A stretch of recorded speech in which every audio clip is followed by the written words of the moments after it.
third part of Don Quixote from Cervantes that treats about the Morisco Ricote, which deals with matters relating to this history and no other. For, after all, Sancho, I know well that Ricote my daughter and Francisca Ricote my wife are Catholic Christians, and though I am not so much so, still I am more of a Christian than a Moor, and it is always my prayer to God that he will open the eyes of my understanding and show me how I am to serve him. But what amazes me and I cannot understand is why my wife and daughter should have gone to Barbary rather than to France, where they could live as Christians. To this Sancho replied, "Remember, Ricote, that may not have been open to them, for Juan de Urbina thy wife's brother took them, and being a true Moor he went where he could go most easily. And another thing I can tell thee, it is my belief thou art going in vain to look for what thou hast left buried, for we heard they took from thy brother-in-law and thy wife a great quantity of pearls and money in gold which they brought to be passed." "That may be," said Ricote, "but I know they did not touch my hoard, for I did not tell them where it was, for fear of accidents. And so, if thou wilt come with me, Sancho, and help me to take it away and conceal it, I will give thee 200 crowns wherewith thou mayst relieve thy necessities, and, as thou knowest, I know they are many." "I would do it," said Sancho, "but I am not at all covetous, for I gave up an office this morning in which, if I was, I might have made the walls of my house of gold and dined off silver plates before 6 months were over. And so for this reason, and because I feel I would be guilty of treason to my king if I helped his enemies, I would not go with thee if instead of promising me 200 crowns thou wert to give me 400 here in hand." "And what office is this thou hast given up, Sancho?" asked Ricote. "I have given up being governor of an island," said Sancho, "and such a one, faith, as you won't find the like of easily." "And where is this island?" said Ricote.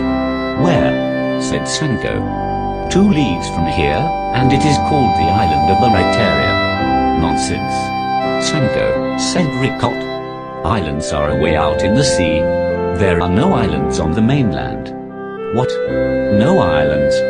said Sancho. "I tell thee, friend Ricote, I left it this morning, and yesterday I was governing there as I pleased like a Sagittarius.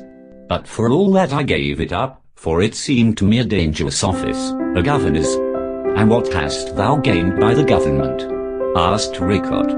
"I have gained," said Sancho, "the knowledge that I am no good for governing, unless it is a drove of cattle, and that the riches that are to be got by these governments are got at the cost of one's rest and sleep, aye, and even one's food. For in islands the governors must eat little, especially if they have doctors to look after their health." "I don't understand thee, Sancho," said Ricote, "but it seems to me all nonsense thou art talking. Who would give the islands to govern?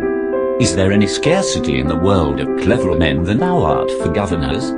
Hold thy peace, Sancho, and come back to thy senses, and consider whether thou wilt come with me as I said to help me to take away treasure I left buried, for indeed it may be called a treasure, it is so large, and I will give thee wherewithal to keep thee, as I told thee."